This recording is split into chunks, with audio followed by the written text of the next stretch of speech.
Hello everyone, simply studies চ্যানেলের পক্ষ থেকে তোমাদের সকলকে জানাই স্বাগত। আজকে আমাদের আলোচ্য বিষয় হচ্ছে স্তূপ পর্বত বা ব্লক মাউন্টেন। আগের ক্লাসে আমি ভঙ্গিল পর্বত বা ফোল্ড মাউন্টেন সম্পর্কে আলোচনা করেছিলাম। তো তোমরা যারা আগের ক্লাসটি দেখতে ইচ্ছুক তারা অবশ্যই দেখতে পারো, এই চ্যানেলের ডেসক্রিপশন বক্সে লিঙ্ক দেওয়াই আছে। তো চলো এবার শুরু করা যাক। আর হ্যাঁ, তোমরা কিন্তু মনোযোগ সহকারে ক্লাসটি শেষ অবধি দেখতে থাকো। তো চলো তাহলে এবার শুরু করি। স্তূপ পর্বত সম্পর্কে জানতে গেলে তোমাদের আগে জানতে হবে চ্যুতি সম্পর্কে। এই চ্যুতি শব্দটা তোমাদের কাছে হয়তো একেবারেই নতুন। তাহলে প্রথমে আমাদের জানতে হবে যে চ্যুতি কাকে বলে। তোমরা জেনেছিলে যে পৃথিবীর ভূ অভ্যন্তরটা এখনও অস্থির অবস্থাতেই রয়েছে, যার ফলে পৃথিবীর ভূ অভ্যন্তরে সবসময় একটা আলোড়ন চলছে। আর এই আলোড়নের ফলে শিলাস্তরে বারবার করে কিন্তু সংকোচন ও প্রসারণ চলছে। ঠিক যেমন একটা কেঁচো চলার সময় একবার ছোট হয় আবার বড় হয়, ঠিক তেমন শিলাস্তরেও এরকমভাবে কিন্তু কখনো সংকুচিত হয় আবার কখনো প্রসারণ হয়। এই যে শিলার মধ্যে কন্টিনিউয়াস একটা সংকোচন প্রসারণ ঘটছে, এর ফলে অনেক ফাটল সৃষ্টি হয়। আর এর কারণে কি হয় বলতো? এই ফাটল বরাবর শিলার একদিকের অংশ অন্য দিকের অংশের সাপেক্ষে বসে যায়, বা অন্যভাবে বলতে অবনমিত হয়ে যায়। এই যে ফাটল বরাবর শিলার একটা অংশ স্থান পরিবর্তন বা ডিসপ্লেস হলো, একে আমরা চ্যুতি বলে থাকি। এবার এই চ্যুতির মাধ্যমে স্তূপ পর্বত কিভাবে সৃষ্টি হচ্ছে সেটাই চলো জেনে নিই। যদি কোনো একটা শিলাস্তরে একই রকম দুটি সমান্তরাল চ্যুতি সৃষ্টি হয়, সেখানে তিন রকমভাবে কিন্তু স্তূপ পর্বত সৃষ্টি হতে পারে।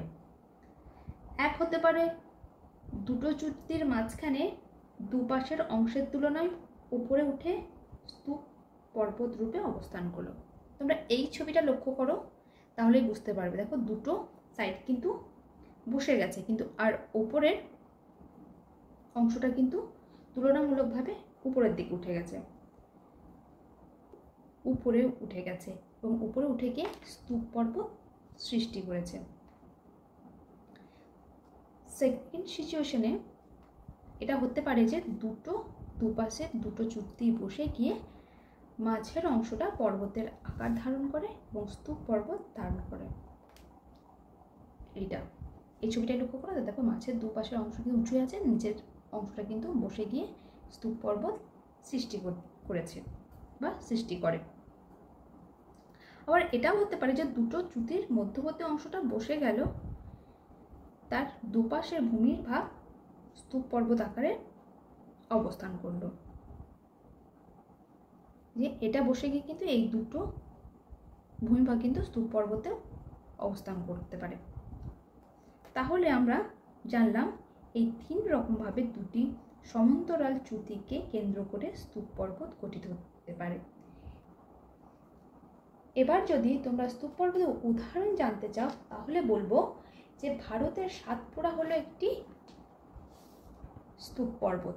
এছাড়াও ফ্রান্সের ভোজ ও জার্মানের ব্ল্যাক ফরেস্ট হলো স্তূপ পর্বতের উদাহরণ। এই প্রসঙ্গে তোমরা আরও একটা টার্ম একটু জেনে রাখো, যেটা হলো গ্রস্ত উপত্যকা। পর্বতের বিভিন্ন অংশগুলো পড়ার সময় আমরা জেনেছিলাম দুটো পর্বতের চূড়ার মাঝখানে থাকা নিচু অংশকে পার্বত্য উপত্যকা বলে। ঠিক একই রকমভাবে দুটি স্তূপ পর্বতের মধ্যে থাকা অবনমিত অংশকে বলা হয় গ্রস্ত উপত্যকা। এই যে দুটো স্তূপ পর্বত এবং এই মাঝের অবনমিত অংশকে বলছে গ্রস্ত উপত্যকা। তবে এই ক্ষেত্রে দুটো স্তূপ পর্বতের মাঝের অংশকে গ্রস্ত উপত্যকা কিন্তু বলবো না। তবে মনে করো স্তূপ পর্বতের গঠনে সেকেন্ড সিচুয়েশনে আমরা ঠিক কী পড়েছিলাম? আমরা পড়েছিলাম যে দুটো চ্যুতির দুপাশের অংশ বসে গিয়ে মাঝে স্তূপ পর্বত কিন্তু তৈরি হতে পারে। তাহলে সেক্ষেত্রে স্তূপ পর্বতের দুপাশে থাকা অবনমিত অংশকেও গ্রস্ত উপত্যকা কিন্তু বলবো না বা বলা যায় না। যেমন সাতপুরার দুধারে এরকম গ্রস্ত উপত্যকা কিন্তু দেখতে পাওয়া যায়। সাতপুরা পর্বতের একদিকে রয়েছে নর্মদা নদীর উপত্যকা, আর অন্যদিকে রয়েছে তাপ্তি নদীর উপত্যকা। এই দুটোই হলো আসলে গ্রস্ত উপত্যকা। এবারে শেষে স্তূপ পর্বতে কী কী বৈশিষ্ট্য সেগুলো চলো একটু জেনে নিই। প্রথমেই বলবো যে স্তূপ পর্বতের উচ্চতা এবং বিস্তার ভঙ্গিল পর্বতের তুলনায় কিন্তু অনেকটাই কম হয়। দ্বিতীয় বৈশিষ্ট্য বলা যায় যে স্তূপ পর্বতের উপরটা চ্যাপ্টা বা প্রায় সমতল হয়, অর্থাৎ এই ধরনের পর্বতের কোনো চূড়া বা শৃঙ্গ কিন্তু দেখা যায় না।